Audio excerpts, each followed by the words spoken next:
Well, as I said, we're in Ecclesiastes, and it's been 2 interesting weeks to start the year. I appreciate your patience because it's a little bit of a downer, this book, right? I mean, it starts out with this word about everything is meaningless. And I know some of you are thinking, this is going to be a great year ahead. We're kicking it off just right. But today we're making a turn into the good news of this book, the wisdom that's here in Ecclesiastes. And so I hope you're turned to there. We'll go there in just a moment. But we live in a world that sounds a lot like the teacher's words. A lot of cynicism in our world. So what does it look like to live a meaningful life? That's been the question we've asked. How do we live with hope and joy in the midst of so much cynicism around us? The teacher and the author have some words to give us this morning, I think, to lead us out with wisdom and with joy and with hope as we close this series and we look forward to what God has next week. Let's start our time in prayer this morning as we open God's Word together. Oh God, you are our God, and earnestly we seek you. We thank you for the life you have given to us and for the hope and joy you have filled our lives with. God, so many of us this morning are caught here in the midst of joy that we feel and in the midst of sorrow that we feel. Perhaps it's the loss of a friend or a loss of health or loss of a job or some challenges that we're facing. It's in the mixture of those things that we gather this morning in all kinds of places. And my prayer this morning as we start this new year, as we're challenged by the great challenges ahead of us that are positive and those that may be hard to see hope in, that you would fill us with your wisdom, that you would fill us with your joy and your hope, and that these words that were written thousands of years ago, we would find to be so present and needed in our lives today. So I pray this morning you'd pour through me the gift of preaching so that Christ would be formed in our hearts. And it's in Jesus' name that we lift up this prayer. And all God's people said, amen. Well, as a reminder about this book, Ecclesiastes has 2 voices that we hear from throughout its pages. And so far, we really haven't heard much from the author. We read verse 1. That's basically an introduction of the second voice in the book, which is the teacher's voice. And most of the book is the teacher's voice. It's that meaningless piece we've heard. It's all these pursuits that the teacher, that many assume would be Solomon, it's a king of David, or a king of Jerusalem, a son of David. So you have 7 verses, the first verse and the last 6 verses, that are the author's voice. And we're going to get to that in a little bit this morning. But the rest of the book is the teacher's voice, the teacher who gives all this wisdom and challenge from the life that the teacher has lived. So I'm going to come back to that author later in the sermon, but first I want to conclude with a few words from the teacher. And I want to remind you again of a key term that we've been talking about since week 1 in this series. And it comes in Ecclesiastes chapter 1, verse 2. Again, this phrase we've heard again and again throughout the book. It says there, meaningless, says the teacher. Utterly meaningless. Everything is meaningless. And we've talked the last 2 weeks about that verse and how this word meaningless that shows up is a Hebrew term, havel, which means vapor or mist or smoke. Meaningless is a way to do that. And I showed you week 1 the sense of that's what this is. When you think about water that just kind of evaporates into there, that's what the word havel means. It's like we're trying to grab onto life, but it's hard to fully get that. And so the teacher's saying over and over again, everything is meaningless. Everything is something you can't hang on to, that you can't quite grab hold of. So this teacher has been trying to find pleasure in all of this mist, in the midst of wisdom and in the midst of wealth and work and pleasure. All of these paths the teacher has tried to find meaning in. Now, there's a lot of cynicism in words like these. But there are 4 lessons in the midst of all that cynicism that I think are very good gems, very good things that you can kind of quarry out of these passages. And I want to draw just 4 lessons from the teacher that I think we can carry forward that are meaningful for a wise life today. And then we're going to turn over to the author's words at the end of this book. So the first of those lessons that the teacher gives to us is this. Everything you experience has its time and its place. For anyone to live a wise life, the teacher believes this is an important thing to say. This is probably one of the most recognizable places in the book of Ecclesiastes, thanks to that song that we all have been thinking through in this book by the Byrds, right? It comes in chapter 3, Ecclesiastes 3, verses 1 through 8. Listen to these words. There is a time for everything, and a season for every activity under the heavens. A time to be born and a time to die. A time to plant and a time to uproot. A time to kill and a time to heal. a time to tear down and a time to build, a time to weep and a time to laugh, a time to mourn and a time to dance, a time to scatter stones and a time to gather them, a time to embrace and a time to refrain from embracing, a time to search and a time to give up, a time to keep and a time to throw away, a time to tear and a time to mend, a time to be silent and a time to speak, a time to love and a time to hate, a time for war and a time for peace. If you want to live a life of wisdom, the teacher says it's important that you're not surprised by anything. There's a time for everything. And that means if things are particularly hard, just live a little more life and things will make a turn for the better. And if things are going just as you want them to and you want to hold on to it, well, the teacher would say you can't do it. It's going to make a turn the other way as well. There's a phrase that's been helpful to me in recent years that I don't remember who it was that shared it, but that phrase is get on the balcony. What they were trying to say was, in the midst of the challenges that you're facing, in the midst of sometimes when we get those challenges in front of us that seem like everything is consumed by this thing in front of us, we get kind of tunnel vision in the midst of things. And get on the balcony is this reminder to get some perspective on things. That if you're on the floor in the middle of it or you're looking through a knothole in a fence, you can't see everything there is to see, but God has larger perspective. Get on the balcony, get further back, get perspective. And Ecclesiastes 3 is one of those places that's trying to tell us the same thing. Get some perspective. There's a time for everything. Things will make a turn. Things will get better. The second lesson I think the teacher gives us to remind ourselves of is that life is best lived in community rather than alone. Now, this is a section in Ecclesiastes that gets read a lot during weddings, but I think it can be applied to a lot of different contexts. This is Ecclesiastes 4, verses 9 and following. Teacher says, 2 are better than 1 because they have a good return for their labor. If either of them falls down, one can help the other up. But pity anyone who falls and has no one to help them up. If 2 lie down together, they will keep warm. But how can one keep warm alone? Though one may be overpowered, 2 can defend themselves. A cord of 3 strands is not quickly broken. Teacher says, if you want to do life well, don't do it alone. Life is really meant to be a team sport, and we believe the same thing here at Greenville Oaks about community. That's why our groups are so important, is we have to do life in community together because our spiritual journey will not extend near as far if it's not for the people around us that provide wisdom and help us up in the midst of times of challenge and trouble. So these are wise lessons the teacher gives. The third one is this: learn to listen more often and more quickly than you speak. Ecclesiastes 5, verses 1 through 3. Listen to these words. The teacher says, guard your steps when you go to the house of God. Go near to listen rather than to offer the sacrifice of fools who do not know that they do wrong. Do not be quick with your mouth. Do not be hasty in your heart to utter anything before God. God is in heaven and you are on the earth, so let your words be few. A dream comes when there are many cares, and many words mark the speech of a fool. There's great wisdom in this, and a lot of us can think back over our lives to where the opposite was true and we got into trouble. Trust is built quickly when we make promises and we walk through to complete those, but trust can be stolen quickly when we make commitments and vows and don't follow through on those vows. Again, there are many wise lessons the teacher gives to us, but the final one comes in his final words in the final chapter of Ecclesiastes. So turn with me to Ecclesiastes chapter 12. Verse 1. Let's read this together. It says there, remember your Creator in the days of your youth, before the days of trouble come, and the years approach when you will say, I find no pleasure in them. Now you can still see the cynicism of the teacher, right? Things are going to get awful even if they're good, right? There's a time for everything.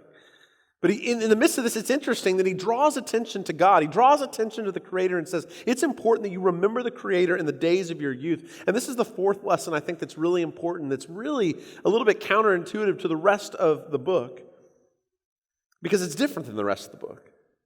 See, one of the keys to understanding the perspective of the teacher in Ecclesiastes is his perspective of life on earth. The teacher is merely looking at things through his perspective, from a human perspective. But as believers, we know there are other perspectives than that. In fact, there's a phrase that shows up in the book that I want to point your attention to, and it's the phrase, under the sun. Under the sun. This phrase actually shows up 27 times. It's something we can read over, not pay attention to, but I think it's very important to understand the perspective that the teacher in Ecclesiastes has. Let me read it here in Ecclesiastes chapter 1, verses 12 to 14. This is just one of those 27 examples. He says, I, the teacher who was king over Israel and Jerusalem, I applied my mind to study and to explore by wisdom all that is done under the heavens. What a heavy burden God has laid on mankind. I've seen all the things that are done under the sun. All of them are meaningless, a chasing after the wind. Now it's interesting that the teacher lets us in a little bit on his perspective to say, look, under the sun, life on earth, all of these things are meaningless when you pursue them. But for those of us who are people of faith, doesn't that beg another question? Maybe there's another perspective. Maybe there's more that's going on than just what we see under the sun.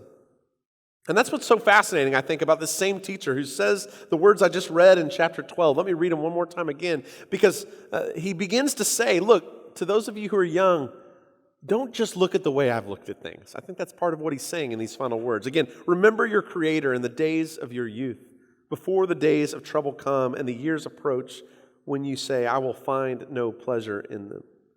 See, as the teacher's living in the second half of life, it's as if he's looking back and he's saying, I looked at things naturally. I looked at them through my own vision. I didn't get up on the balcony and have perspective about all that happens in life. And what I want to encourage you in the first half of life, the teacher says, is remember your Creator. Remember there's more than just the perspective that I've shared with you. And that's when the author breaks back in for these final 6 verses of the book in chapter 12. The ultimate point that's trying to be made. In some ways, I think of this like the author giving a lot of space for this teacher to speak and then trying to come back in and say, here's the point I've been trying to make. It's like a big, long illustration, right? It'd be like if we showed a movie on Sunday morning on the screen and then I popped up and I said, yeah, that's all kind of bogus, isn't it? Because we're Christians and this is how we see it. I think that's what the author is doing in this book. Giving space for the teacher to give perspective under the sun and then coming back in to make the final point that we need to hear clearly. And so listen to the clear perspective the author has, the wise perspective that's there. Ecclesiastes 12, verse 9. This is the conclusion of the book. Not only was the teacher wise, but he also imparted knowledge to the people. He pondered and searched out and set in order many proverbs. The teacher searched to find just the right words, and what he wrote was upright and true. The words of the wise are like goads. Their collected sayings like firmly embedded nails given by one shepherd. Be warned, my son, of anything in addition to them. Of making many books there is no end, and much study wearies the body. Now all has been heard. Here is the conclusion of the matter. Fear God and keep His commandments. For this is the duty of all mankind. For God will bring into judgment, every deed into judgment, including every hidden thing, whether it is good or evil. The conclusion the author brings at the end of all the teacher has said is, fear God and keep His commandments. And why? Well, he gives a reason why after. He says, because all of these deeds are going to be brought into judgment. The good things we've done, the evil things that we've done. Now, I want to break down this phrase because it's the conclusion of it all. Fear God, keep His commandments. What does that mean, and why is this the conclusion of the matter? Now, I mentioned that this book, Ecclesiastes, is in the wisdom literature. So there's lots of books that provide wisdom in Scripture, but there are 3 in particular that are part of this wisdom literature that we've talked a bit about in this series. One is Proverbs, another is Job, and then Ecclesiastes. And I want to read from a couple other books here that talk about this fear of the Lord. One of those comes in Psalms, actually, right before that. Psalm 111, verse 10. Listen to the word there about the fear of the Lord. The fear of the Lord is the beginning of wisdom. All who follow His precepts have good understanding. To Him belongs eternal praise. So here's this phrase, the fear of the Lord. It's the beginning of wisdom. This is the way Proverbs says it. Proverbs 1, verse 7. Again, these are spread throughout these books. The fear of the Lord is the beginning of knowledge, but fools despise wisdom and instruction. This phrase shows up a lot, that if you're pursuing wisdom, if you're pursuing knowledge, the starting point of those things, or the ending point, the conclusion for the author in Ecclesiastes is fear the Lord. Fear God. Keep his commands. Now, I think it's important for us to understand what this is because for some of us, we grew up afraid a lot. Afraid maybe of not having enough to go around, or afraid of retribution, or maybe abuse at the hands of those who are around us. To be clear, fearing the Lord is not fear as we often think about it. The fear of the Lord is not living in constant fear of retribution and punishment. The wisdom tradition teaches us that we're to have a sense of respect, a sense of awe, a sense of wonder and submission to God. And so that's what fear is. It's to respect and stand in awe of God. That's the beginning place of wisdom. Because when we do that, we're able to hear from God the things that are his good precepts, to follow them. When we stand in awe of God, what we're saying is, God, you've designed this world, you've designed us, and so whatever commands you have, they're going to be for our good. They're going to lead us to the path of life. And when we do that, we can find meaning we pursued and failed to find in all the paths that the teacher talked about throughout the book. Now, again, wisdom does not mean, or the fear of the Lord does not mean there aren't going to be external struggles that we have along the way. This is not a promise that life is going to go smoothly all the time, or all of our prayers that we want will be answered in the timing we want them. But it is a promise that we'll find joy in ways we wouldn't on other paths. Meaning is possible. Hope is possible. Joy is possible for those who fear the Lord and who keep his commandments. Because when you choose to fear the Lord and keep his commandments first and foremost, something the teacher failed to do with his under-the-sun perspective, then you can begin to enjoy so many other things that you would find meaningless otherwise. Remember about all those paths the teacher had described throughout the book that he tried to find meaning in, found it meaningless? He talked about wisdom, that pursuit, toil and work. He talked about riches. He was the wealthiest man in the world. I mean, he goes over and over again about all these things he pursued. Like many of us, we've tried to find meaning and success in all these different things. Last week we had the ladder up here and this climb that we have to find meaning at the top of that ladder. Many of us, I think, can relate to what the teachers taught. When we pursue meaning in all the pursuits the teacher mentions throughout Ecclesiastes, we find the same thing. It doesn't fulfill. But we also know that God created the world for our enjoyment. God created us and gave us abundance and gifts all throughout that he wants us to enjoy. So the problem is not when we enjoy God's creation. The problem is when we enthrone God's creation. I think that's what the Ecclesiastes teacher is trying to say. What the author is trying to say in the end is idolatry is the problem in this book. And what is idolatry? That seems like an archaic and ancient term. I did a series a few years ago on this, and I came to this definition. Idolatry is when we make good things into ultimate things.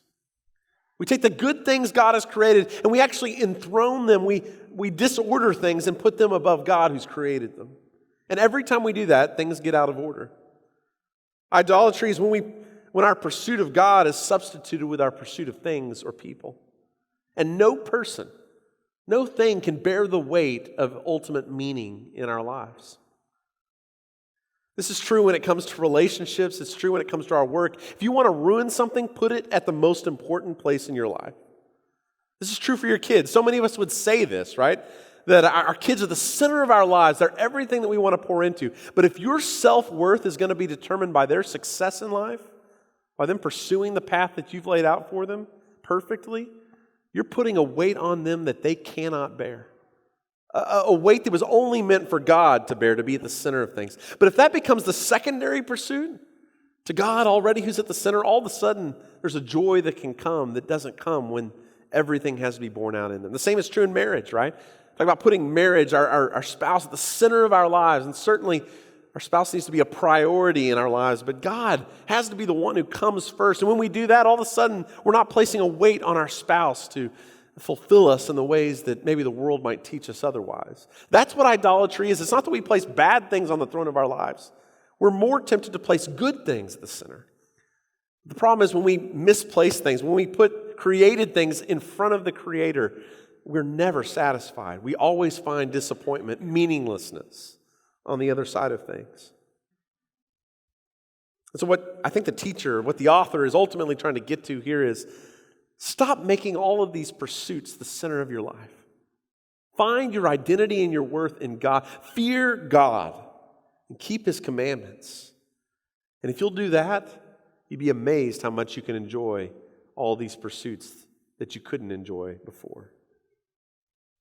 With that in mind, listen to some of the harshest words that the teacher has. This is in Ecclesiastes chapter 6, verses 1 and 2. Listen to these words.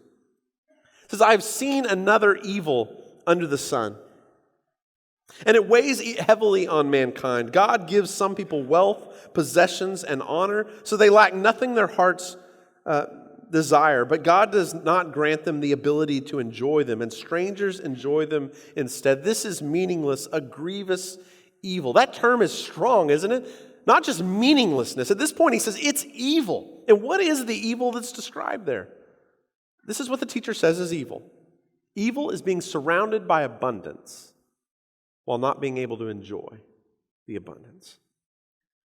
And based on that definition, has there ever been a more evil time on planet Earth? I mean, things are easier in many ways than they have ever been.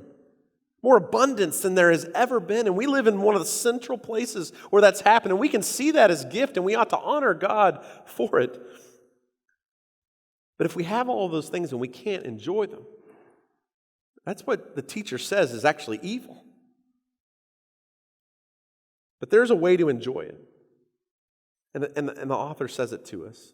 Fear God, keep his commandments. If you choose to pursue God as the first priority in your life, if you choose to worship God and live in the way of Jesus, you'll be able to enjoy all the gifts that God has given to you. And that's what joy is, isn't it? Having abundance, or having whatever it is that God has given to you and being able to enjoy those gifts. If you want to learn how to have hope and joy in a world filled with cynicism, start with God at the center of things. Fear God, keep his commandments, and guess what? All of these things will be given to you as well. Seek first his kingdom, right? This is Jesus' teaching. If you'll put that first. And all of a sudden, if you'll do that, then the sunsets and the friends you have and the good meals that you enjoy and the experiences you get to have, those things all of a sudden become things you can enjoy without needing them to be everything for you. In fact, on second glance, this teacher has left breadcrumbs throughout this book. Listen to some of these breadcrumbs that you can enjoy as the teacher teaches. A person can do nothing better than to eat and drink and find satisfaction in their toil. This too, I see, is from the hand of God, for without him, who can eat or find enjoyment?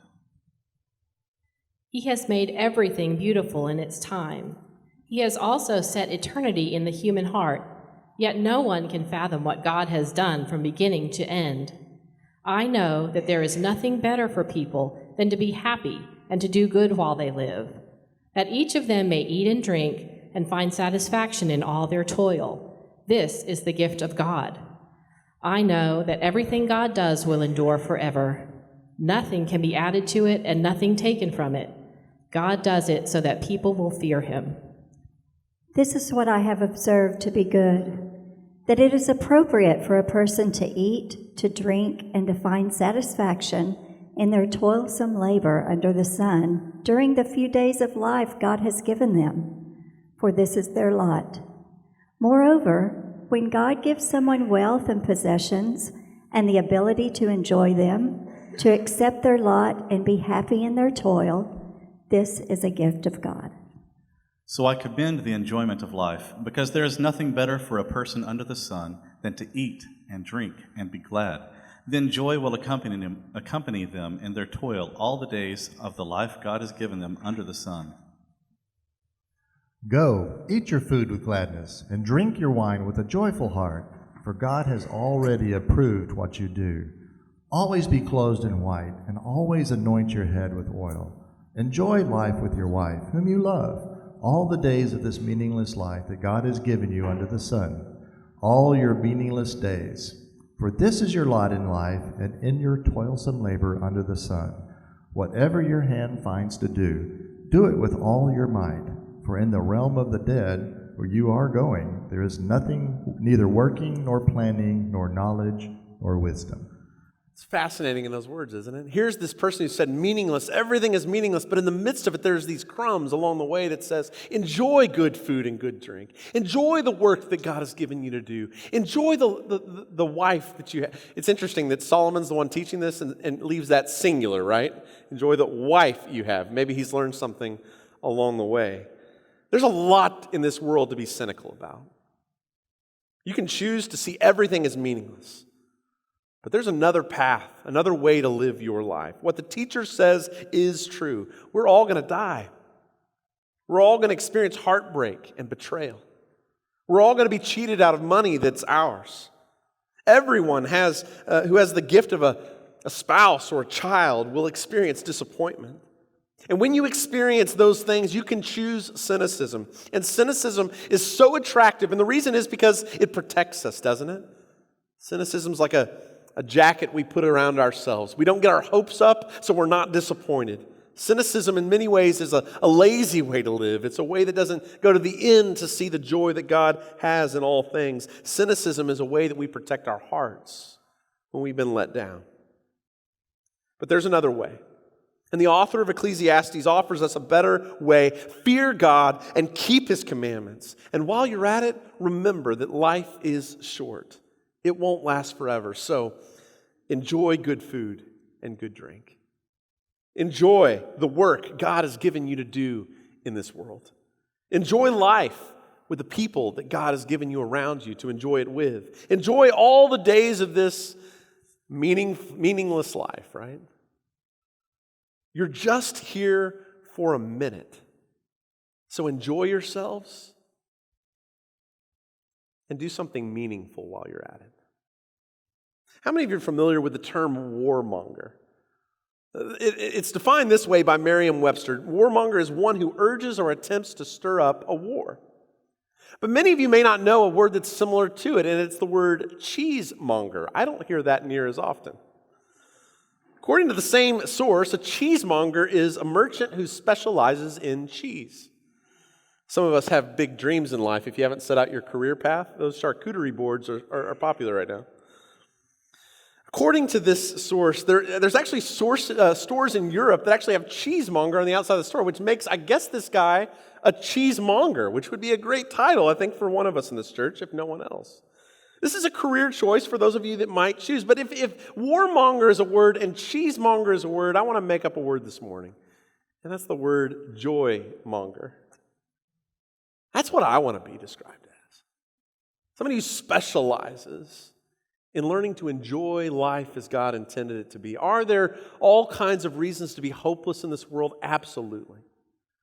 If you choose cynicism, you'll never end the number of things to be cynical about, because if you open your eyes to it, there are plenty of reasons to be cynical. It's a safe way to live. But what I think the author of Ecclesiastes is encouraging us to do is to first fear God and keep His commandments. Put God at the center of our lives. And when you are able to do that, all of the gifts that God has given you to enjoy, you can enjoy them without them needing to be everything in your life.